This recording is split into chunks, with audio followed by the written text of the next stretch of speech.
하나님 말씀 보시겠습니다. 하나님 말씀은 데살로니가전서 5장 23절입니다. 하나님 말씀은 데살로니가전서 5장 23절 말씀, 신약 성경 성경으로는 333페이지입니다. 신약 성경 333페이지 데살로니가전서 5장 23절입니다. 데살로니가전서 5장 23절 찾으셨으면 제가 봉독하겠습니다.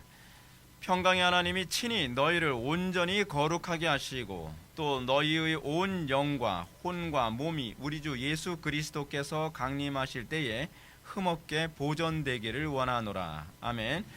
이 시간은 성령론 12번째 강의가 되겠습니다. 성령님의 성화 사역이라고 하는 제목으로 하나님 말씀 증거하도록 하겠습니다. 성령님의 성화 사역. 개혁파 신앙에서 개혁파에서는 성령론을 구원론으로 얘기합니다. 거의 동의어로 이해하고 있어요. 그 이유는 경륜적 삼위일체의 관점 때문에 그렇습니다. 그러니까 성부께서는 구원을 작정하시고 성자께서는 그 구원의 근본 원리를 완성하시죠. 그리고 성령께서는 그리스도께서 성자께서 완성해 놓으신 그 구원을 각자에게 적용하심으로 말미암아 우리 개개인에게 구원이 나타나게 되는 것입니다. 그러니까 이 경륜적 삼위일체의 관점에서 봤을 때에 우리의 구원은 성령께서 역사하시지 않으면 절대로 일어나질 않아요. 아무리 그리스도께서 2000년 전에 우리의 죄를 위해서 십자가에 못 박혀 돌아가셨다라고 하는 걸 우리가 지식적으로 안다고 해서 우리에게 구원이 발생하는 게 아니란 말이에요. 2000년 전에 일어났던 그 예수 그리스도의 그 구속사역이 오늘 나의 사건으로 연결되어질 때 그걸 성령께서 하시죠. 성령께서 그것을 우리에게 연결시킨, 그걸 우린 연합이라고 얘기합니다. 그 연합이 일어났을 때 비로소 나에게 구원의 역사가 나타나게 되는 것입니다. 성령님이 아니면 구원이 발생하지 않습니다. 그래서 성령론이 곧 구원론이라고 하는 이런 등식으로 표현하게 되는 것이죠. 따라서 구원론의 관점에서 봤을 때에 오늘 우리가 다루고자 하는 주제인 성화는 이미 받은 구원을 완성시켜 간다고 하는 구원의 관점으로 이해를 합니다. 그러니까 우리는 자꾸 성화를 어떤 식으로 이해하는 그런 오류에 자꾸 빠지냐면 성화를 도덕의 문제라고 자꾸 생각하는 경향이 있습니다. 그래서 내가 좀 도덕적으로 바뀌었으면 내가 성화됐다고 생각하는 경향이 있습니다. 아닙니다. 성경에서 얘기하는 이 성화라는 개념이 무엇이냐면 이미 받은 구원이 소위 완성입니다. 우리는 구원을 받았지만 우리는 그 구원이 완성되지 않았습니다. 우리는 구원의 시작을 경험한 것이 중생이고요.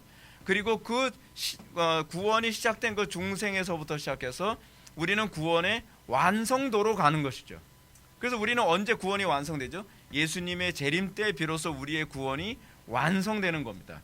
그래서 우리는 이 땅에서 날마다 구원의 확장성을 경험하게 되죠. 자, 그래서 우리는 이 구원의 이미 아직의 긴장관계, 우리는 이미 구원받았으나 아직 구원이 완성되지 않았다라고 하는 이미 아직의 이 긴장관계 때문에 우리는 여기서 우리의 구원의 확신, 내가 구원받은 존재인가 아닌가라고 하는 부분을 여기서 우리는 검증할 수 있는 근거를 삼습니다. 우리가 구원을 받았다고 한다면 우리는 이제 구원의 점진적 발전 또는 구원의 점진적 완성 단계로 가고 있느냐에 관한 문제입니다. 우리가 이 구원의 발전이라고 하는 이 단계가 우리에게 나타나고 있지 않다면 우리는 아직 구원받은 것이 아닐 수 있다라고 보는 것이 우리 개혁파 입장에서 보는 소위 구원에 대한 점검의 관점입니다. 그리고 우리가 이 종국의 주님의 재림 때 구원이 완성된다는 차원에서 우리는 다시 구원을 어떻게 정의해야 되냐라고 하는 부분에 이제 봉착하게 되죠. 제가 항상 반복해서 말씀드리는 것처럼 구원이라고 하는 것은 단순히 예수 믿고 천당 가는 것이 아닙니다. 어떤 파라다이스로 우리가 이동하는 개념이 아니라는 거예요. 구원은 하나님과의 관계이며 관계 회복이며 전적으로 타락한 우리에게 있어서의 죄의 오염이 점점 빠져나간다는 그런 개념으로 이해해야만 합니다. 그래서 개혁파 교리에서 구원과 관련해서 얘기하는 것이 뭐냐면 죄의 오염이라고 하는 교리가 그렇게 나오게 되는 것이죠. 그래서 우리가 구원을 받았다고 한다면 우리가 이제 구원이 시작되면 그 다음서부터 어떤 현상이 나타나요? 죄의 오염으로부터 점점 정화되고 있는 나를 발견해야 되는 거죠. 그것이 성화죠. 그 소위 sanctification이죠. 날마다 정화되어져 가고 있는, 날마다 우리가 마치 이거하고 똑같잖아요. 어떤 오염된 물 속에 정화시키는 어떤 그 액체를 떨어뜨렸다고 칩시다. 그럼 어떻게 해요? 점진적으로 이 정화되어져 가면서 물이 맑아지는 것과 같은. 근데 그것이 이 자기의 의지가 아니라 이것에 의해서 자연스럽게 진행되어져 지는 것과 같은 것들. 그렇죠? 그래서 우리의 죄 문제를 구약에서는 어떤 관점으로 보냐면 문둥병의 관점으로 보는 거죠. 죄는 마치 문둥병과 같다는 겁니다. 그래서 예수를 믿음과 동시에 죄로부터 철저히 오염되어졌던 우리가 이제는 그 오염으로부터 점점 정화되어져 가는 것이, 이것이 성화라고 보는 것이죠. 이제 우리는 구원이 하나님의 형상 회복이라는 관점을 염두에 두고, 우리는 하나님의 형상이 회복됐지만 아직 완성되지 않은 거죠. 우리는 하나님의 형상의 회복의 과정 안에 있는 존재예요. 그래서 우리는 종국의 그리스도의 재림을 통해서 우리는 영혼과 육체가 전체가 다 거룩하게 되어지는 그 놀라운 은혜를 우리는 열망합니다. 우리의 인생의 목적이 항상 거기에 초점이 맞춰져 있어요. 우리는 더 온전한 그리스도의 구원의 완성을 바라보며 주 예수의 어서 오시옵소서라고 하는 주님의 재림을 기다리는 거죠. 그 주님의 재림을 기다린다는 것은 단순히 이 땅에서의 고난이 너무 힘들어서만이 아니라 우리가 이 땅에서의 삶의 목적이 그리스도의 온전함에 참여하는 것이기 때문에 그래요. 그래서 그리스도께서 재림하셔야만 비로소 그리스도의 온전함에 참여하기 때문에 우리는 마라나타, 주 예수의 어서 오시옵소서라고 하는 이 열망 가운데 우리는 살아가게 된다는 것입니다. 그래서 오직 예수가 다시 또 여기서 나오는 거죠. 우리의 인생의 목적은 그리스도시죠. 우리의 인생의 목적은 그리스도를 더 온전히 우리가 회복해 가는 것이죠. 그렇죠? 이게 성화인 거죠. 그래서 구원을 주시는 이 성령님의 사역과 관련하여 우리는 이제 성화에 대해서 이제 살펴보려고 하는데요. 우리가 오늘 본문 다시 한번 보게 되면 본문은 이렇게 가르치고 있습니다. 평강의 하나님이 친히 너희를 온전히 거룩하게 하시고 또 너희의 온 영과 혼과 몸이 우리 주 예수 그리스도께서 강림하실 때에 흠없게 보존되기를 원하노라. 그렇습니다.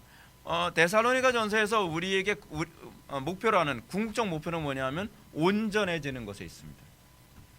우리는 온전하지 않습니다. 그러나 우리는 온전에 대한 열망이 있습니다. 마치 이거와 같습니다. 어떤 문둥병자가 문둥병이 치료되기 시작을 합니다. 그러면 그 문둥병자는 뭐에 항상 관심을 가질까요? 온전한 치료에 대해서 관심을 갖겠죠.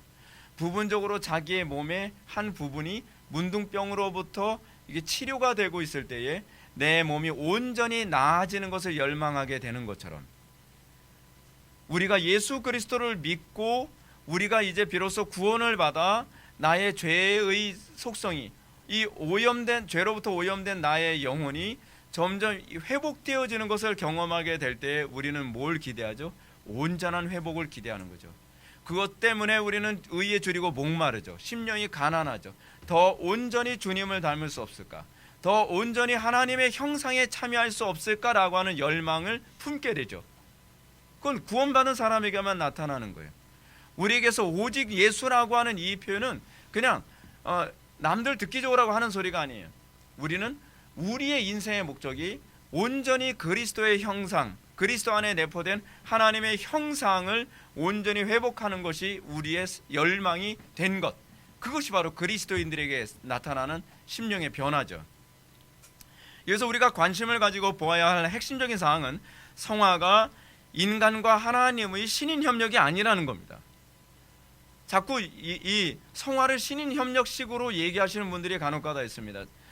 제가 이제 이름만 대도 아는 그 개혁파 쪽에서 이제 유명한 설교자도 그렇게 말씀을 하셨던 적이 있어요. 성화가 신인 협력이다. 다른 건 다 하나님의 혼자 다 하시는 것이지만 구원도 하나님의 성삼위 하나님의 고유 주권이지만 성화는 신인 협력이다. 그렇지 않습니다. 성화도 성령 하나님의 고유 주권입니다. 오직 은혜입니다. 오늘 본문은 성화가 하나님의 독자적 사역이라고 하는 그 사실을 아주 명확하게 보여주는데요. 존 머레이 교수도 우리는 우리 자신을 성화시킬 수 없다는 사실을 명심하는 것이 필요하다. 성화시키는 분은 하나님이시다라고 이렇게 얘기했고요. 더 나아가 이렇게 얘기합니다. 우리는 우리 심령 속에서 성화시키시는 성령의 역사를 생각할 때 우리 자신의 의식이나 인식의 반영으로 보아서는 안 된다라고 명확하게 지적하고 있습니다. 성화를요, 의식이나 인식의 반영이 아닙니다. 그러니까 성화는 오로지 삼위일체 하나님의 고유 사역이거든요. 머레이 교수의 지적처럼 성화시키시는 분은 하나님이십니다. 그럼 여기엔 아주 중요한 개념이 녹아져 있는데요. 그것은 성화가 일어나지 않는 것은 우리의 기질과 아무 관계가 없다는 겁니다. 거듭나지 않아서 성화가 일어나지 않는 것이지 기질의 문제가 아니라는 것이죠. 성화는 거룩하신 삼위 하나님의 경륜과 주권의 결과입니다. 성화는요, 여러분들의 의지와 관계없이 일어납니다. 어떻게 일어나냐고요? 여러분들 이제 뒤에서 계속 들어보시면 압니다. 우리가 성화되지 않고서는 견딜 수 없게 하십니다. 그게 하나님의 주권이에요. 간혹 가다가 어떤 사람들이 이런 얘기합니다. 제가 성화가 잘 안 나타나는 건요, 저는 성격 자체가 기질상 저는 원래 우유부단한 기질이라서 그런가 봐요. 그거하고 아무 상관없어요. 성화는 그냥 하나님 주권이에요. 하나님께서 뜻하시고 하나님께서 목적하신 대로 우리는 그냥 성화되는 거예요. 예. 그것이 성화입니다. 그래서 우리는 성화를 뭐라고 얘기합니까? 은혜라는 거예요. 은혜. 오직 은혜라는 말이 성화에도 우리가 그대로 적용되는 이유가 뭐냐면, 성화는 우리의 기질과 의지와 나의 어떤 사고력, 나의 지능에 의해서 일어나는 것이 아니기 때문에 그래요. 성화는 오로지 하나님의 역사예요. 그렇기 때문에 은혜라고 얘기하는 겁니다. 자기 의를 그래서 자랑할 것이 없습니다. 따라서 바울은 이렇게 얘기합니다. 하나님께서 세상에 천한 것들과 멸시받는 것들과 없는 것들을 택하사 있는 것들을 폐하려 하시나니 이는 아무 육체도 하나님 앞에 자랑하지 못하게 하려 하심이라 라고 얘기하고 있습니다. 왜 성화를 의로 하셨는가? 은혜로 하셨는가? 성화를 은혜로 하신 이유가 뭐냐면 아무도 자랑하지 못하게 하기 위해서요. 내가 좀 더 선하다고 해서 자식 말이야 너는 그 정도밖에 안 돼? 라고 자랑 못하게 하려고요. 율법으로 자기 의 가지고 남을 정죄하지 못하게 하려고요. 그래서 성화를 하나님께서 은혜로 되게 하신 거예요. 자신의 도덕성으로 남을 정죄하지 못하도록 하신 하나님의 지혜죠. 자, 성화가 이 은혜라는 주장에 대해서 동의하지 않는 사람들이 있죠. 소위 이제 교회사에서 보게 되면 펠라기우스가 이제 그 대표적인 케이스입니다. 펠라기우스는 어거스티누스이죠. 아우구스티누스가 성화는 은혜다, 오로지 하나님의 독자적 사역이고 은혜의 사역이다라고 하는 것에 대해서 아주 신랄하게 비판했던 사람이 바로 펠라기우스였습니다. 근데 이 펠라기우스가 이 어거스틴의 이 성화의 은혜 사역이라고 하는 이런 것 때문에 사람들이 자꾸 도덕적 방종에 빠진다고 자꾸 생각을 했어요. 그래서 이들은 성화를 위해서 인간은 노력해야 되고 그리고 기질도 필요하다라는 이런 식의 논점을 계속적으로 제공을 했습니다. 결단력이나 인내력이 강한 사람은 더 성화가 잘 되지만 결단력, 인내력, 기질이 별 볼 일 없는 사람들은 잘 안 된다고 생각을 하는 것이 소위 펠라기우스적인 사고를 가진 펠라기우스나 세미펠라기안들, 알미니안주의자들이 이런 사람들이 가지고 있는 개념입니다. 그런데 이런 주장이 나오게 된 이유가 있어요. 그들이 성화를 잘못 이해했기 때문에 그렇습니다. 성화를요, 도덕성이라는 관점으로 제한해서 이해한 것이 문제였던 거예요. 그러니까 우리가 성화를 이해할 때 우리가 조심해야 되는 것이 뭐냐면 성화는 도덕적인 문제가 아니에요. 물론 우리의 성화가 도덕성을 동반하지만 도덕성이 곧 성화를 의미하지 않는다는 사실입니다. 어떤 도덕성은 성화가 아니라 도리어 더 큰 악일 수도 있다는 것을 기억해야만 합니다. 예를 들어서 여러분 바리새인들 어떻습니까? 바리새인들은 굉장히 도덕적이었어요. 여러분 교회 안에도 여러분 성화되지는 않았는데 도덕적인 사람이 있어요. 이게 무슨 말이냐고요? 성화되지 않았는데 도덕적이다. 제가 앞당겨서 말씀드릴게요. 성화라고 하는 것은요, 우리가 그리스도와 더 연합되어지고 하나님의 형상에 참여한 것만 성화예요.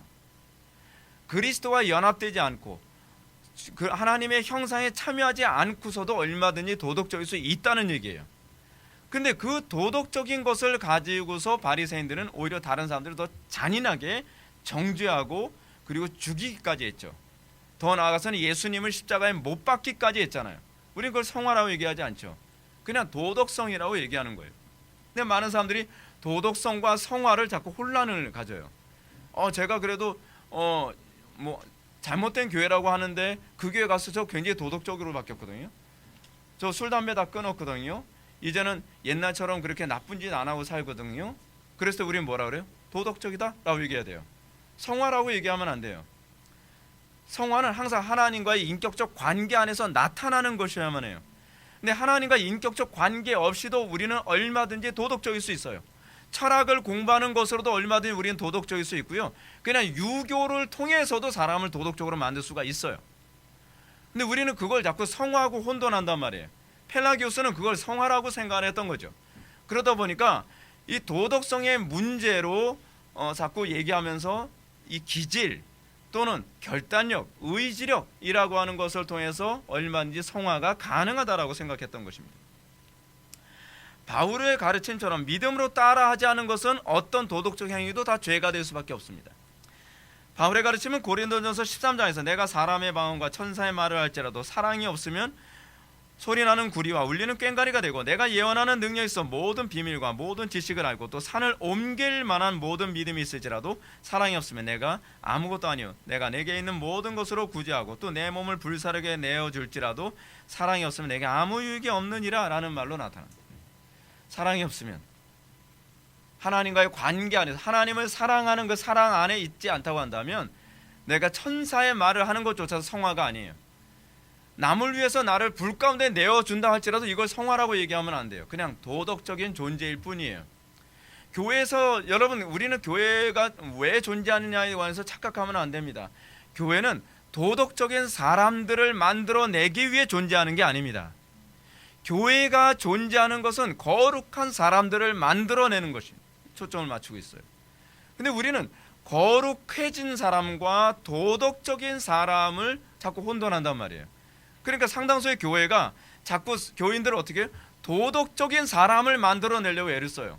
근데 도덕적인 사람인데 진리를 대적하는 현상이 나타나는 거예요. 도덕적인 사람인데 성령을 소멸하는 사람이 나와요. 도덕적인 사람인데 그의 삶 속에서 나타나는 것을 보게 되면 하나님의 성령의 일을 받질 않아요. 그거는 성화가 아니기 때문에 그렇습니다. 그래서 우리는 성화에 대한 개념을 다시 명확히 해야만 합니다. 성화란 그리스도와 연합하여 아버지의 거룩함에 참여하게 된 것입니다. 도덕 이상의 문제예요. 도덕 이상의 문제. 다시 말해서 성화란 자기를 부인하여 그리스도가 나타나는 거예요. 근데 도덕성은 나의 의의가 나타나는 거거든요. 그러니까 그리스도의 의의가 나타나는 사람이 됐느냐 아니면 나의 의의가 나타나는 사람이 되느냐에 관한 문제예요. 겉으로 표면적으로 보게 되면 의의가 나타났기 때문에 괜찮다고 보이죠. 하다못해 설교자도 그렇습니다. 어떤 한 사람이 설교를 했는데 그 설교자에게서 나타나는 것이 설교자의 의의가 나타날 수 있거든요. 그러면 사람들은 그럽니다. 저 설교자는 굉장히 도덕적이다. 저 설교자는 굉장히 존경스럽다. 저 설교자는 굉장히 위대하다. 근데 거기에 그리스도의 의의가 나타나지 않는단 말이에요. 궁극적으로 강단에서는요, 윤리 도덕 또는 설교자의 윤리 도덕을 얘기하는 것이 아니라 그 윤리 도덕을 얘기해야 돼. 거기서 그리스도의 의의가 나타나게 하는 데 초점을 맞춰야 돼요. 그래서 강단에서 설교를 사람들이 듣고 나면 그에게서 나타나는 것은 소위 그리스도에게 나타난 하나님의 의, 거룩함, 하나님의 영광을 보게 만드는 거죠. 그것을 해줄 수 있는 유일한 곳은 강단밖에 없는 거예요. 그래서 교회가 필요한 것이고 그래서 예배가 필요한 것입니다. 근데 예배당에서 설교를 하는 설교자가 하나님의 의의를 드러내기보다는 자기의 의의를 드러내는 데 급급하다고 한다면, 그리고 자기가 숭배를 받고 자기의 영광을 박수받고 찬송받기를 기뻐한다고 한다면 하나님께서 혐오스럽게 생각하는 강단으로 볼 수밖에 없는 것입니다. 세례 요한이 표현했던 것처럼 그는 흥하고 나는 쇠하여야 하리라 라는 태도를 견지하는 것이 강단에서의 역할입니다. 그 강단에서의 역할은 항상 그리스도를 드러내므로 자기가 핍박을 받고 그리스도를 드러내므로 자기가 애매히 고난당하는 위치가 있는 것이 항상 강단입니다. 선지자들의 사역이 그랬습니다. 교회 안에서 하나님의 말씀을 증거하는 설교자들이 삶이 그랬습니다. 그들은 그리스도를 증거함으로 핍박을 받았습니다. 그리스도를 증거함으로 애매의 고난을 받았습니다. 그것이 강단입니다. 그러면 성령님께서 우리를 어떤 방식으로 성화시키는가를 한번 볼까요? 첫째는 이것입니다. 성령의 조명하심이십니다. 조명 없이는 결코 성화는 없습니다. 도덕적인 존재를 만드는 것이 아니라 조명을 통해서 하나님이 나를 어떻게 보시는가를 느끼기 시작하는 것, 그것이 조명이죠. 일루미네이션. 우리는 어둠 가운데 있습니다. 그래서 성령께서 우리를 딱 조명해 주시면 하나님께서 나를 이런 식으로 보셨구나라고 하는 걸 비로소 자각하게 되어지는 것, 철학적인 용어로 인식하게 되어지는 것, 조명이죠. 조명. 성화의 시작은 성령님께서 자신이 죄인이라는 사실을 각성케 하는 것으로부터 시작합니다. 내가 죄인이라는 것을 인식하지 못하는 상태에서 성화는 없습니다. 많은 사람들이 그렇습니다. 설교를 들으면서요, 역시 나는 굉장히 도덕적인 것 같아. 앞으로 더 도덕적으로 살아야지. 그렇지, 저렇게 도덕적으로 살아야지. 그래, 오늘 목사님 설교 들어보니까 저렇게는 살아야 돼 하면서 자기의 죄가 보이는 것이 아니라 도덕적 교훈밖에 보이지가 않아요. 이거는 성화하고 아무 관계가 없어요. 우리가 처음 구원받을 때부터 우리에게 나타나는 현상이 뭐냐면 내가 죄인이라는 것에 대한 인식으로부터 시작되어져요. 우리는 그냥 아무 관각 없이 그냥 중생하는 것이 아닙니다. 성령님은 우리를 구원하시기 위해 가장 먼저 하나님의 말씀이 효력 있게 들리게 하시고, 효력 있게 들리게 하신 그 말씀이 우리가 죄인임을 정죄하는 것으로 나타나게 됩니다. 우리 이걸 뭐라 그러죠? 소명이죠. 유효소명, 효력 있는 부르심. 유식한 말로 그렇게 얘기하죠. 그래서 이 효력 있게 들린 말씀을 통해서 우리 어두운 심령을 조명하시고요, 우리가 죄인임을 자각하게 될 때 우리는 비로소 죄인임을 확신하게 됩니다. 그래서 성령께서 하시는 중요한 사역 중에 하나가 뭐예요? 우리가 죄인임을 확신케 하시는 영이죠. 상당수 사람들이 내가 죄인이라는 것을 확신하지 못하면서 구원을 받았다고 얘기합니다. 꽝입니다. 그런 식으로 구원받는 법 없습니다. 성령님은 우리의 비참함을 먼저 드러내시고 그 가운데 우리를 정화시키는 방식으로 구원하십니다. 그래서 조명과 관련해 반드시 잊지 말아야 될 점은 성령께서 조명하시는 수단으로 말씀을 사용하신다는 점입니다. 성령의 조명 없는 심령은 어떤 말씀을 듣더라도 그 마음이 어둠에 가득한 상태에 있습니다. 어둠이 가득한 상태, 다시 얘기해서 성령의 조명이 없는 상태는 설교를 듣긴 들으나 깨닫지 못해요. 보기는 보아나 보지만 알지 못합니다. 성령의 조명이 있는 사람만이 감각이 있습니다. 하나님의 말씀이 그냥 머릿속에서 관통해버리는 것이 아니라 하나님의 말씀이 내 마음에 각인되어지죠. 요한복음의 말씀처럼 빛이 어두움에 비치되 어둠이 깨닫지 못하는 상태야말로 아직 조명이 뭔지 모르는 상태입니다.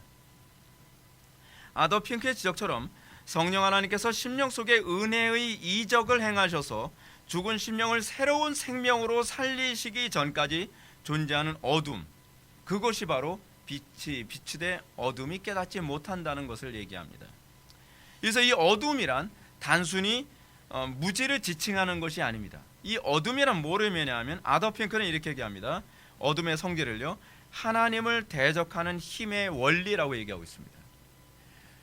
어둠의 빛을 비추는데 내가 하나님을 대적하는 힘의 원리가 내 속에 있다는 것을 깨닫지 못하는 것, 그 죄인임을 깨닫지 못하는 것. 내가 죄인이었구나, 내가 하나님을 대적하는 존재였구나, 내가 하나님 앞에 원수 같은 존재였구나 라고 하는 것을 아직 깨닫지 못한다고 한다면 아직 조명이 뭔지 모른다는 거예요. 우리는 날마다 거듭난 이후에도 성령의 조명하심을 통해서 무엇을 깨닫냐 하면 내 속의 구석구석에 하나님을 대적하는 힘의 원리가 여전히 살아서 꿈틀거리고 있다는 것을 우리는 깨닫게 됩니다. 그래서 우리는 단순히 죄와 도덕적인 문제로 죄와 싸우는 것이 아니라 하나님을 대적하는 힘의 원리와 싸운다는 차원에서의 죄와의 싸움이라는 것이 시작되어집니다. 우리는 죄와의 싸움의 문제를 도덕성의 문제라고 생각합니다. 아닙니다. 우리가 싸우는 것은 도덕성의 문제와 싸우는 것이 아니라 하나님을 대적하는 힘의 원리와 싸우는 것입니다. 우리의 씨름은 혈과 육에 대한 것이 아니요 정사와 권세와 이 어두움의 세상 주관자들과 하늘에 있는 악한 영들에 대함이라라고 하는 것이 바로 그것을 얘기하는 것이죠. 예. 우리가 싸우는 대상이 윤리도덕이라고 생각하면 곤란합니다. 우리가 싸우는 대상은 하나님을 대적하는 힘의 원리와 싸우는 겁니다. 따라서 아도르 핑크는 이렇게 가르칩니다. 인간의 심령 속에 있는 어두움은 마음을 악으로 향하게 하며 거룩함에 대한 편견을 갖게 하며 의지의 착고를 채워서 그것을 하나님께로 향하지 못하게 하는 것이라고 얘기하고 있습니다. 그런데 성령님께서 죄인의 마음에 조명을 하시면 하나님을 대적하는 힘의 원리가 무너지기 시작합니다. 이게 말씀의 힘입니다. 하나님의 말씀이 얼마나 위대한지 하나님의 말씀이 성령의 조명하신 가운데 죄인의 심령에 작용하게 됐을 때에 하나님을 대적하는 힘의 원리가 힘을 못 쓰고 무너져 내리기 시작한다는 거예요. 그러니까 성화는 말씀 없이는 성화가 일어날 수 없다는 것이 바로 이것 때문에 그렇습니다.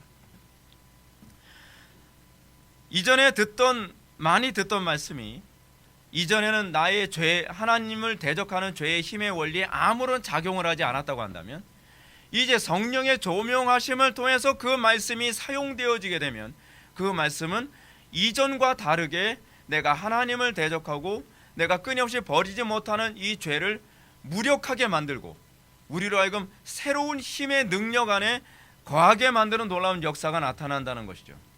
이것이 조명입니다. 조명이 단순히 그냥 뭘 비추는 정도가 아니라 죄의 힘의 권세를 무기력화시키고 하나님의 힘으로 점령케 하는 것과 관련을 맺고 있다는 사실입니다. 그 말씀이 지적하는 죄인이 바로 나라는 사실을 비로소 깨달아 알게 됩니다. 바울의 표현처럼 내 속 곧 내 육신에 선한 것이 거하지 아니한 줄을 아노니 원함은 내게 있으나 선을 행하는 것은 없노라라고 하는 것을 비로소 깨닫게 됩니다. 아, 나는 선을 행하는 줄 알았는데 사실은 나는 선을 행한 적이 없구나. 나는 하나님 앞에 죄인 중에 죄인이요 괴수 중에 괴수구나라고 하는 것을 바울이 깨닫게 되죠. 성령의 조명하심을 받으면 받을수록 내 속에 선을 행할 의지가 전혀 없다는 것을 발견하게 됩니다. 죄는 비로소 그래서 그때서부터 그리스도의 의에만 소망을 두게 됩니다. 자기 의의가 얼마나 무가치한 것을 비로소 깨닫게 됩니다. 오로지 그리스도의 의의만 소망이 있음을 그렇게 깨달아가는 것입니다. 중요한 사실은 이런 현상이 중생할 때만 단회적으로 일어나는 것이 아니라는 사실입니다. 성화는 이런 현상의 반복입니다. 칼빈의 지적처럼 우리의 회심은 단회적이지만 성화를 위한 회개는 반복적입니다. 칼빈은 우리의 회개가 마치 회심할 때와 같은 회개의 반복으로 나타난다고 얘기합니다. 성령님은 말씀을 통해 이런 일을 신자의 마음속에 반복적으로 일어나게 합니다. 그래서 여러분들은 예배 때마다 항상 성령의 강력한 조명 가운데서 설교 듣기를 열망해야만 합니다. 여러분들 중에서 아마 상당수는 그냥 어떤 특정한 정보를 얻은 것을 가지고서 유익을 얻었을 것이라고 생각을 하며 집으로 돌아가시는 분들이 있을 것입니다. 매우 안타까운 일입니다. 여러분들이 공적 예배에 참석해서 여러분들이 기대해야 될 것은 그것이 아닙니다. 정보를 얻는 것이 아닙니다. 많은 사람들이 소위 공적 예배를 통해서 어떤 특정한 정보를 얻는 것이라고 생각을 하니까 소위 말도 안 되는 비대면 예배라고 하는 예배라고 할 수 없는 그 비대면 예배를 통해서 어떤 정보를 얻은 것을 가지고 난 예배를 했다라고 착각을 하고 있는 거예요. 근데 그렇지 않습니다. 여러분 로이드 존슨 목사님이 말씀하시는 것처럼요, TV를 통해서나 인터넷 같은 어떤 영상을 통해서 여러분들이 설교를 접하는 것은요 예배가 아니라 그거는 설교 원고를 읽는 거와 같다라고 얘기합니다. 그래서 그거를 뭐라고 표현하냐면 서먼이라고 얘기합니다. 그건 서먼이에요. 그냥 설교 원고를 읽는 거예요. 여러분들이 그거를 단지 영상 매체를 통해서 접하고 있는 것뿐이에요. 그것이 로이드 존슨 목사님이 그렇게 지적하고 있어요. 근데 우리는 그것을 예배라고 자꾸 착각을 합니다. 저는 오늘날 개혁파 목사님들이 로이드 존슨 목사님의 목사와 설교를 읽어보셨다고 한다면 이 부분을 좀 정직하게 얘기하셨으면 좋겠어요. 양심 속이지 마시고. 이거는 사실은 예배가 아니에요. 그냥 마치 설교 원고를 여러분들이 보고 읽고 오늘 예배했습니다 라고 하는 것과 똑같은 거예요. 근데 여러분들 집에서 설교문 읽고서 예배했다고 생각 안 하잖아요. 독서했다고 생각을 하죠. 그거하고 똑같은 거란 말이에요. 여러분들이 공적 예배에서 기대해야 되는 것은 성령의 강력한 조명을 통해 그 선포되어진 그 말씀이 내 심령 속에서 하나님을 대적하는 힘의 원리가 무너지는 것을 기대하며 여러분들은 예배에 참여해야 된다는 것이죠. 여러분들이 그것을 경험하지 못하고 돌아갔다 한다면 여러분들은 아무것도 달라지지가 않습니다. 성화가 이런 식으로 반복해서 일어나는 것을 통해서 우리는 자기 신앙이 또한 일시 신앙인지 아니면 진정으로 거듭난 신앙인지 또 우리는 확인할 수 있게 됩니다. 어떤가요? 여러분들은 지속적으로 날마다 회개와 성화가 반복되고 있습니까? 아니면 여러분들은 난 초창기엔 그랬는데 지금은 안 그래 라고 하는 사람들도 있지 않나요? 과거에 여러분들 회심과 같은 경험을 했다고 하는 사람들이 있습니다. 주변에 그런 사람들이 간혹 있어요. 저도 과거에 그런 회심과 같은 경험을 했어요. 근데 그때 한번 일어나고 아무것도 더 이상 변화나 발전이 없다라고 얘기하는 사람이 있습니다. 그것을 죄송한 얘기지만 히브리서 기자는 일시신앙이라고 얘기합니다. 거듭난 것이 아니라고 얘기하는 거예요. 이렇게 얘기합니다. 히브리서 기자는 이렇게 얘기합니다. 한번 빛을 받고 하늘의 은사를 맛보고 성령에 참여한 바 되고 하나님의 선한 말씀과 내세의 능력을 맛보고 타락한 자들이라고 얘기하고 있습니다. 이런 사람들은 단회적으로 중생과 같은, 중생은 아니지만 거의 중생과 같은 은혜의 체험을 한 사람들입니다. 그들은 하늘의 빛을 받아서 크게 회개한 경험이 있습니다. 그런데 일시적인 사람들의 특징은 이 일이 지속적으로 일어나지 않는다는 것이 문제입니다. 마음이 점점 굳어지고요, 교만해지며 회개하지 않습니다. 자신이 구원받았다고 하지만 그 근거는 과거에 한 번 있었던 어떤 시기적 사건, 내 삶 속에 임팩트가 있는 그 사건 하나, 그것 때문에 교회에 나오게 됐고 그것 때문에 교회에 계속 출석하게 됐지만 그 이후로 자신을 더 이상 변화시킨 적은 없었던 거예요. 아니, 변화시킨 적이 없을 뿐만 아니라 점점 그 이후로 상태가 나빠지고 있다는 것이죠. 그래서 상당수의 목회자들은 이런 얘기까지 합니다. 옛날엔 그랬는데 나빠질 수도 있어 라고 얘기합니다. 그렇지 않습니다. 여러분, 나무는 키가 줄어들지 않습니다. 계속 크죠. 마치 성화는 그런 거와 같다고 얘기합니다. 성화는 우리의 의지와 관계없이 계속 자라납니다. 성화는 그래서 우리의 의지가 아니기 때문에 그런 거예요. 성화가 신인 합력이 아니라고 얘기하는 이유가 바로 거기에 있는 겁니다. 성화를 신인 합력의 개념으로 이해하시는 분들은요, 성화가 될 수도 있고 안 될 수도 있다고 생각해요. 자기의 컨디션과 자기의 환경과 자기의 기질의 문제 때문에 될 수도 있고 안 될 수 있다고 생각을 합니다. 그러나 그렇지 않습니다. 성경이 가르치는 성화에 관한 개념은 뭐냐면 우리의 의지와 관계없이 우리는 성화됩니다. 우리에게 더 이상 성화가 나타나지 않는다고 한다면 우리는 한번 비춤을 받았던 것이지 우리는 거듭난 것은 아니라고 보아야 마땅합니다. 그래서 이렇게 성화가 안 나타나는 사람들은 나중에는 하나님을 대적하는 힘의 원리가 다시 강력하게 발동하기도 합니다. 그래서 과거에 굉장히 은혜 받았다고 하면서 어느 시점부터는 교회와 하나님과 또 하나님의 그 기름 부으신 종들을 적극적으로 대적하는 일들이 굉장히 많이 나타나기도 하잖아요. 우리 주변에 그런 일 많이 보잖아요. 그 사람들은 사실 일시적인 신앙 정도로 보는 것이 적절한 진단이라고 생각을 합니다. 때문에 그런 사람들의 특징을 베드로는 이렇게 얘기합니다. 걔가 그 토하였던 것으로 돌아가고 돼지가 씻었다가 더러운 구덩이에 도로 누웠다는 말이 그들에게 적용됩니다. 그러므로 우리는 은혜를 받았다는 것으로 만족할 뿐만이 아니라 도리어 선줄로 생각하는 자는 넘어질까 조심하는 태도를 견지해야만 합니다. 그것이 성경이 우리들에게 일관성 있게 요구하는 신앙의 태도입니다. 이제 우리 두 번째로 성화는 성령께서 환경을 통해서도 이루신다는 것을 기억하셔야만 합니다. 첫 번째는 제가 뭐라고 말씀드렸죠? 성화는 성령의 조명하심을 통해서 우리의 내면에서 일어나는 것이라는 부분을 제가 말씀드렸다고 한다면, 이 두 번째는 외부의 환경을 통해서 하나님께서 우리의 성화를 촉진시키는 것을 제가 여러분한테 말씀드리고 있는 것입니다. 성령께서 신자를 성화시키는 것은 매우 복합적인 방법을 사용하십니다. 단순히 어떤 은혜의 방편만을 통해서 또는 설교나 기도를 통해서만 우리를 성화시키시는 것이 아니라 하나님께서는 환경을 통해서 우리를 성화시키는 수단으로 삼기도 하십니다. 때로는 성령의 조명하심이라는 것도요, 특정한 어떤 나를 괴롭게 하는 사람을 통해서 나를 조명하게 하시기도 하십니다. 또는 설교자의 설교를 통해서 조명하시는 것처럼, 또는 여러분들이 싫어하는 원수의 입술을 통해서도 우리를 조명하시기도 하십니다. 또는 성격이 안 좋은 사람들과 부딪히게 만들므로써 자기의 모습을 보게 만들고, 그런 식으로 하나님께서 우리를 조명하시기도 하시죠.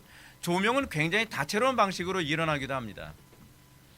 성령님은 신자들을 성화시키기 위해서 환경으로 그 심령을 가난하게 하시기도 하시고요, 또한 징계하시기도 하십니다. 히브리서 기자는 주께서 그 사랑하는 자들을 징계하시고 그가 받아들이시는 아들마다 채찍질하심이니라 라고 말씀하고 있습니다. 이거는 외적인 부분입니다. 신자가 성령으로 거듭났다고 해서 우리는 완전하지 않습니다. 우리는 범죄하기도 하고요, 쓰러지기도 하고 죄를 짓기도 하죠. 성령으로 거듭난 상태는 이제 성화의 시작에 불과합니다. 성령님은 우리를 주변의 모난 사람들이나 환경으로 우리를 이끌어 가셔서 신자의 마음을 가난하게 만들기도 하십니다. 그리고 그들과의 관계 안에서 깎이게 하시죠. 연단하게 하십니다. 신자는 환경과 인간관계를 통해서 자신이 얼마나 악한 존재인지를 알게 되죠. 여러분 어떤가요? 누군가가 여러분들을 자극하기 전에는 여러분들에게 내가 이런 혈기를 가졌었나? 내가 이렇게 미혹에 쉽게 무너지는 존재였었나? 우리는 그 전에는 모른단 말이에요. 그렇죠? 그래서 우리는 너무 쉽게 남을 정죄를 잘합니다. 자기는 그 죄에 저지르지 않을 것이라고 쉽게 장담하곤 하지 않나요? 근데 우리가 그 죄의 유혹에 빠지거나 또는 그들과 유사한 어떤 환경에서 무너지는 내 모습을 보면서 나도 동일한 죄성을 지닌 존재고 나도 악한 존재구나라고 하는 거, 이런 식으로 하나님께서 조명해 주시기도 하시죠. 굉장히 임팩트 있는 조명이시죠. 그렇죠? 하나님께서 그의 택한 백성들을 그렇게 교훈하십니다. 그래서 때로는 하나님께서 하나님의 백성들이 넘어지는 것을 허용하시기도 하시죠. 그렇죠? 얼마든지 막아 주실 수 있음에도 불구하고 다윗의 범죄를 하나님께서 허용하시죠. 왜요? 그 허용을 통해서 그를 더 성화시키고 성숙시키는 것이기 때문에 그렇습니다. 제가 성화는요, 안 할 수 있다고 생각을 제가 안 하는 이유가 뭐냐면, 성화는 안 되고서는 못 배기게 만드시는 분이 하나님이시거든요. 우리가 성화되지 않으면 성화되도록 달달달 볶으세요. 볶음밥처럼 볶아요. 그래서 자기가 원하든 원치 않든 볶음밥은 볶음밥이 되고 말잖아요. 이거 얘기가 되나? 그거예요. 하여간 그냥. 그래서 여러분, 하나님은요, 우리가 이 땅에서 많은 고난과 어려움과 또는 인간관계에서 어려움을 통해서 점점 어떻게 우리를 또 성화시켜 나가시냐면, 이 땅의 것은 소망 둘 거 없구나, 기대할 것 없구나 라고 하는 것으로 우리의 마음을 점점 멀어지게 하십니다. 이 존 버넌의 철로역정에서도 나오는 얘기죠. 그래서 이 세상에 대한 미련을 점점 끊어가요. 근데 세상 사람들은 이 세상의 미련이 점점 집착하죠. 그래서 우리는 여기서부터 성화라고 하는 또 다른 방식이 나타나요. 세상의 것에 별로 기대하지 않습니다. 창세기를 보면 여러분, 제가 이제 매주 창세기 강의를 하는데, 창세기에서 요셉이 그렇지 않나요? 요셉은 아무 잘못 없이 형들과 보디발과 또 감옥의 술 맡은 관원장에 의해서 계속 배신을 당하게 하십니다. 이 과정은 전적으로 성령님의 주권 아래서 요셉을 성화시키기 위한 하나님의 연단의 수단이었거든요. 이 과정을 통해서 제가 지난 창세기 강의에서 말씀드렸죠. 요셉은 사람에게는 헤세드가 없구나, 인애가 없구나, 오로지 하나님께만 인애가 있구나, 헤세드가 있구나라고 하는 것을 기대하게 만들죠. 오로지 하나님께만 기대하고 세상에 아무 누구에게도 기대하지 않는 상태로 하나님께서 그를 변모시켜 나가죠. 근데 그건 단순히 성령의 어떤 내적 조명만을 통해서 일어나는 것이 아니라, 그것을 저는 외적 조명이라고 말씀드리고 싶습니다. 환경을 통해서 계속적으로 깨달아 알게 만드시는 거죠. 거기에 경험이 이제 포함이 되는 거죠. 그러니까 성화라고 하는 것은 소위 내적 조명과 외적 조명, 우리 이제 소위 철학적 용어로 따진다고 한다면 소위 경험과 이성이라고 하는 이 양방향의 여러 가지 사건을 통해서 우리를 조명하시고 우리를 성화시켜 가신다고 볼 수 있겠죠. 이런 과정을 통해서 신자는 마치 정교하게 깎여서 아름답게 만들어지는 보석 같은 존재가 돼갑니다. 계속적으로 깎이죠. 우리가 생각하는 것처럼 성령님은 항상 신자들로 하여금 쉬운 길, 편한 길, 안전한 길로만 인도하시는 것이 아니십니다. 신자들의 마음을 즐겁게 하거나 또는 활기차게 하는 것만도 아닙니다. 욥기를 통해서 알 수 있는 것처럼 성령님은 신자를 연단하시는 광야의 길로 인도하셔서 그 과정을 통해서 정금같이 나오게 하십니다. 성화는 말씀을 많이 한다거나 기도를 많이 하게만 하면 되는 것이 아닙니다. 그래서 우리가 그 고난과 연단의 과정을 통해서 욥이 고백하죠. 주여, 내가 말로만 들었사옵더니 이제는 눈으로 보나이다. 그 과정을 통해서 성화를 이루시죠. 그래서 예수 믿는 사람들은 삶에 하나님께서 고난과 연단을 많이 허락하시는 이유가 뭐냐면 이것이 바로 성화와 직결되어 있기 때문에 그렇습니다. 신자에게서 성화에게 있어서 말씀과 기도는 기본입니다. 그 말씀과 기도라고 하는 그 기초 위에 하나님께서는 연단과 훈육과 어려운 여러 가지 테스트의 과정을 통해서 우리를 거룩하게 만들어 가시는 것이죠. 히브리서 기자도 그가 아들이시면서도 받으신 고난으로 순종함을 배워서 온전하게 되셨은즉 자기에게 순종하는 모든 자에게 영원한 구원이 되시고 라고 가르치고 있습니다. 아들이시래도 이 순종함을 배워서 그의 받으신 고난으로 순종함을 배웠다라고 얘기합니다. 우리도 그 고난을 통해서 순종을 배워가게 하시는 것이죠. 성령님은 신자들로 하여금 고난을 통해 정금같이 나오도록 하십니다. 성령님은 단순히 우리를 보호하시는 것만이 아닙니다. 거룩하게 하시기 위해 때로는 예수님께 하셨던 것처럼 사탄의 시험으로 우리를 이끌어 가셔서 훈육하시기도 하십니다. 예수님께서 사탄의 시험 가운데 갔던 그 광야는 성령에 이끌리어 갔던 것이기도 합니다. 우리도 그 광야의 삶을 성령에 이끌리어 우리는 가서 우리는 성령의 도우심을 받아 거룩하게 되어지고 더욱더 성숙한 신자가 되어가는 것입니다. 감사한 사실은 우리가 그 광야 같은 고난과 어려움 속에 이끌림 받아 연단을 받지만 하나님께서 항상 우리를 이기게 하신다는 사실입니다. 네. 감당할 만한 시험 이외에는 절대로 주시지 않는다는 것을 미리 시기 바랍니다. 사도 바울은 이 사실을 이렇게 가르치고 있죠. 사람이 감당할 시험 밖에는 너희가 당한 것이 없나니 오직 하나님은 미쁘사 너희가 감당하지 못할 시험 당함을 허락하지 아니하시고 시험 당할 즈음에 또한 피할 길을 내사 너희로 능히 감당하게 하시느니라. 아멘. 물론 여기서 시험에 해당되는 영어 단어는 테스트가 아닙니다. 템테이션이에요.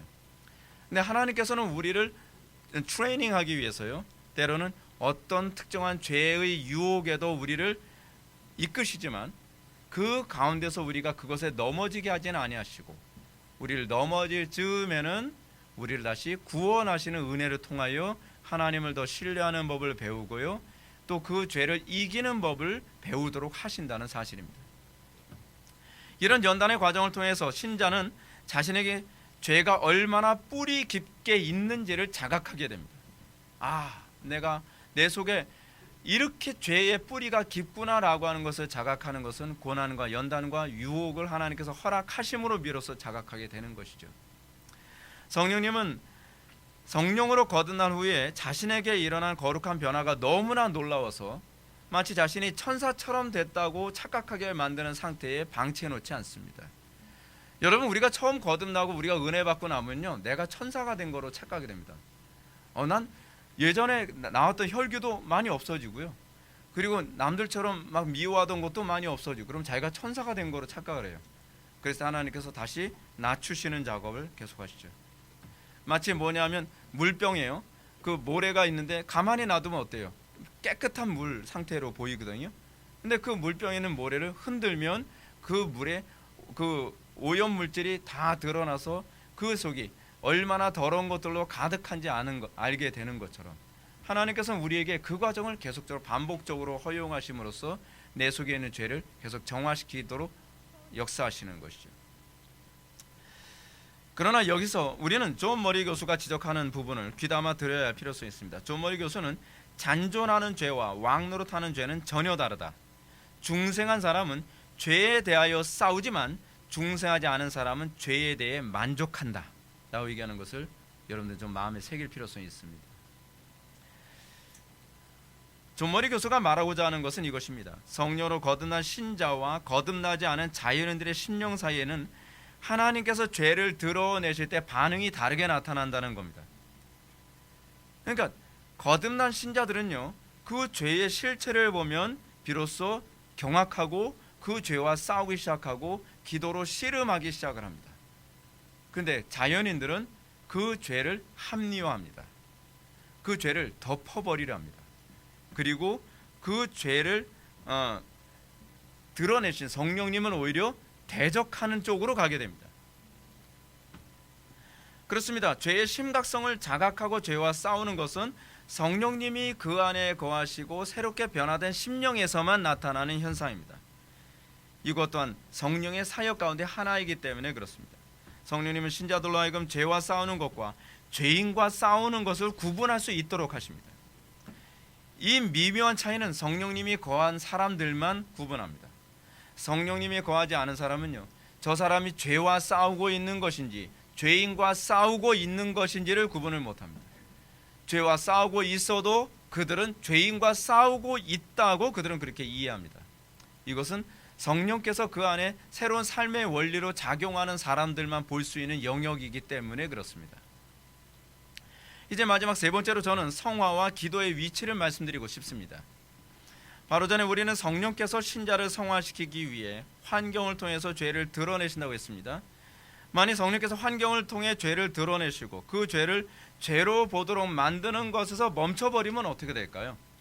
우리는 굉장히 불행할 겁니다. 항상 죄책감에 시달리고 말 것입니다. 역시 나는 죄인이야. 난 너무 괴로워. 근데 우리는 상당수가 여기서 멈춰있는 경향이 많습니다. 우리 장로교 개혁파 안에서 이 정도에서 멈춰버리는 경우가 얼마나 많은지 모릅니다. 아주 안타까운 일입니다. 그 사람들은 그렇습니다. 오늘 설교를 듣고서 내가 죄인이라는 걸 알게 됐어. 이런 것도 죄라는 걸 알게 됐어. 근데 그걸 알게 된 것이 뭐가 그렇게 중요하죠? 우리는 내가 죄인이라는 것 또는 내 속에 이런 죄가 있다는 것을 아는 데에 신앙의 목적이 있지 않습니다.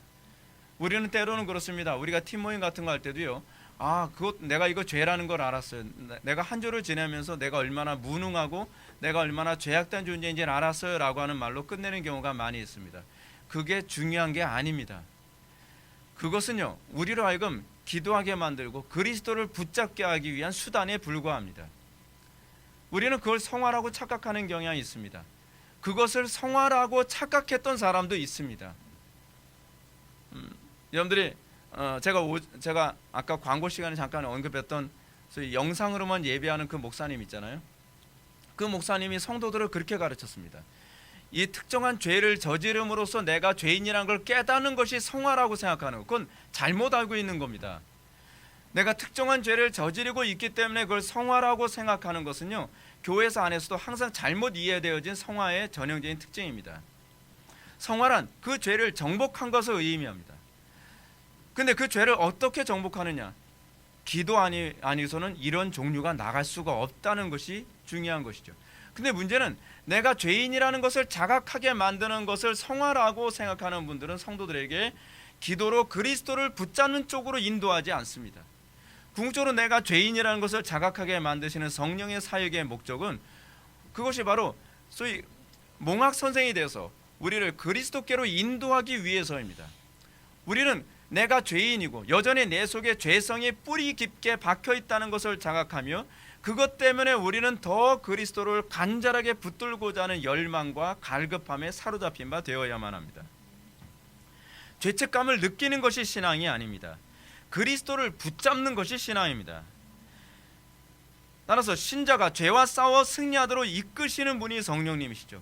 그래서 성령님이 우리 안에 거하시면 내가 어떤 특정한 죄성이 있다는 것, 내 속에 얼마나 죄가 뿌리 깊게 박혀 있는가를 깨닫게 될 때에 우리 속에 있는 성령님은 우리라고는 기도하고픈 열망 가운데 우리를 인도합니다. 우리라고는 그리스도께 간절히 붙들고 매달리며 다윗의 자손 예수의 나를 불쌍히 여기소서, 나를 긍휼히 여기소서라고 주의 이름을 부르게 만드는 것이 바로 성령님의 사역이기도 합니다. 우리는 처음에 그렇게 구원을 받았습니다. 그리고 우리는 구원받은 이후에도 우리는 그 죄성을 깨달으면서 또 처음 회심할 때처럼 우리는 또 주의 이름을 반복적으로 부르며 우리는 점점 더 죄와 싸워 이기는 법, 죄성을 극복하며 그리스도 안에서 이기는 법을 우리는 배워가기 시작을 하게 됩니다. 아키발도 알렉산더가 주장하고 있는 것처럼 성령께서 율법을 통해 죄인을 정죄하는 궁극적 목적은 그들로 하여금 겸손히 주의 구원만을 바라보도록 하는 데 있다는 것입니다. 우리가 겸손히 주의 구원을 바라보는 데까지 그들을 인도하지 않는다고 한다면, 겸손히 그들이 그리스도를 붙잡고 기도로 매달리게 하는 대로 인도하지 않는다고 한다면 그건 그냥 정죄에 불과합니다. 성령님은 이렇게 자기 죄의 심각성을 깨닫고 기도하도록 하심으로 두 가지 길로 인도하시죠. 첫째는 뭐예요? 죄의 죽임입니다. 성령님께서 하시는 첫 번째 사역은 죄의 죽임이죠. 이걸 우리는 소위 모티피케이션이라고 합니다. 두 번째는 무엇입니까? 비비피케이션, 새로운 생명 가운데 삶을 살아가는 것입니다. 그래서 성령께서 우리의 죄성을 깨닫게 하심으로 모티피케이션과 비비피케이션으로 우리를 인도합니다. 우리 속에 이 은혜가 소위 모티피케이션과 비비피케이션, 죄를 죽이고 새 생명 가운데 살아가게 하기 위해서 하나님께서 우리에게 허락하여 주신 은혜의 방편이 바로 기도입니다. 기도 외에는 이런 종류가 나갈 수 없습니다. 로마서 8장 13절에서 분명히 너희가 육신대로 살면 반드시 죽을 것이로되 영으로서 몸의 행실을 죽이면 살리니 라고 했습니다. 여기서 죄를 죽이는 주체로서의 영은 무엇인가요? 이걸 아예 그냥 성령이라고 번역하든지 그렇지 않으면 우리의 의지라고 번역하면 좋은데 그냥 이걸 영이라고 하니까 해석이 분분하게 여겨져요. 근데 여러분 이 부분이 이게 이제 로마서 8장 13절 말씀인데 로마서 8장 11절 말씀 바로 앞에 그 앞절 말씀을 보게 되면 이 영의 실체가 무엇인지를 아주 선명하게 잘 얘기해 주고 있습니다. 로마서 8장 11절 말씀은 이렇게 기록하고 있습니다. 예수를 죽은 자 가운데서 살리신 이의 영이 너희 안에 거하시면 그리스도 예수를 죽은 자 가운데서 다시 살리신 이가 너희 안에 거하시는 그의 영으로 말미암아 너희를 죽을 몸도 살리시리라. 그럼 이 영이 무슨 영이에요? 성령이시죠. 우리 의지가 아닙니다. 바울은 11절에서 13절에서 몸의 행실을 죽이는 주체로서의 영이 어떤 존재인지를 가르쳐주고 있죠. 예수 그리스도를 죽은 자 가운데 살리신 영, 비비피케이션이죠. 그렇죠? 이 영이 성령님이시라고 얘기합니다. 그러므로 죄를 죽이는 주체는 우리 인간의 영, 그러니까 의지가 아닙니다. 영성 수련이라든지 많은 공부를 한다고 해서 죄가 죽어지는 것이 아닙니다. 사도 바울은 이런 것들은 자의적 숭배와 겸손과 몸을 괴롭게 하는 데는 지혜 있는 모양이나 오직 육체를 따르는 것을 금하는 데는 아무 유익이 없다라고 분명히 가르치고 있습니다. 여러분들이 많이 배운다고 여러분들 죄성이 제어되는 건 아니고요. 영성 훈련했다고 해서 죄성 죽어지는 거 아니고요. 여러분들 금욕한다고 해서 여러분들 죄성이 죽어지는 것 아닙니다. 이건 자의적 숭배에 불과해요. 자의적 숭배란 무엇이냐면 내가 이렇게 했더니 내가 이 죄를 이겼잖아. 내가 이렇게 했더니 내가 거룩해졌잖아. 내가 도덕적이고 내가 금욕적인 존재가 됐잖아 라고 하면서 어떻게 자기 숭배로 가는 것이죠. 왜 많은 사람들이 그토록 이런 걸 좋아합니까? 왜 많은 사람들이 오늘날 한국교회 안에서 영성훈련을 그토록 좋아하고 금욕주의를 그토록 좋아하고 왜 그렇죠? 왜 그토록 많은 교리를 배움으로써 자기가 어떤 죄성을 이길 수 있을 것이라고 생각하죠? 내 죄성이 해결되지 않은 건 지식이 부족해서 그런 것 같아. 다 자의적 숭배에는 유익이 있죠. 자기를 숭배하는 데는 굉장히 유익이 되는데 육체를 따르는 것을 금하는 데는요 조금도 유익이 없어요. 아무런 변화가 없어요. 교리를 아무리 배워도 육체를 따르는 걸 금하는데 아무 도움이 안 되잖아요. 안 되잖아요, 여러분. 교리 많이 배웠다고 좀 더 달라집니까? 여러분들이 금욕적으로 살았다고 해서 좀 달라져요? 아니죠. 안 달라집니다. 이건 세상 철학의 가르침이고요. 이거는 마귀적 가르침입니다. 제 소리가 아니라요. 그 바울의 가르침이에요. 물론 우리는 죄를 죽이기 위해 육신의 정욕과 안목의 정욕에 자극을 주는 것을 절제해야만 합니다. 봐서는 안 될 것을 안 봐야 되고요. 들어서는 안 될 것을 듣지 말아야 됩니다. 왜냐하면 이것은 성령을 소멸하는 것과 관련을 맺고 있기 때문에 그런 거예요. 적극적으로는 경건에 힘써야죠. 그리고 성령을 소멸하지 말고 예언의 말씀을 멸시하지 말아야만 합니다. 그러나 이 모든 것들은 항상 성령의 도우심에 기초해야만 합니다. 의지에 기초하는 것이 아니라 성령의 도우심에 기초해야 된다는 거예요. 성령님께서 우리를 그리스도의 죽음에 연합시키지 않으면 죄 죽음은 절대로 일어나지 않습니다. 존 오웬의 지적처럼 그리스도의 죽음 없이는 그 어떤 죄의 죽음은 절대로 존재하지 않습니다. 성령께서 우리를 그리스도의 죽음에 우리를 연합시킬 때라야만 비로소 내 죄가 죽는 거예요. 간혹가다 어떤 사람은 그러게, 목사님 아무리 기도해도 죄가 잘 안 죽던데요. 그럼 그리스도와 연합이 잘 안 돼서 그래요. 그리스도와 연합이 그렇게 쉽게 되지 않습니다, 여러분. 씨름하는 기도 괜히 하는 게 아니에요. 옛날에 산에 올라가서 뭐 나무 뿌리 뽑았다, 그거 괜히 그렇게 얘기하는 게 아닙니다. 그만큼 우리의 죄성이 악질이거든요. 그리스도와의 온전한 연합 안에 있을 때 비로소 죄로부터 자유함을 맛보고 거룩해지고 비로소 거기서 감격이라는 것이 나오게 되는 것입니다. 따라서 우리가 범사에 하나님께서 우리에게 고난을 주시고 우리에게 어려운 가운데서 그리스도를 붙들게 만드는 것은요, 우리를 겸손케 하기 위해서 그렇습니다.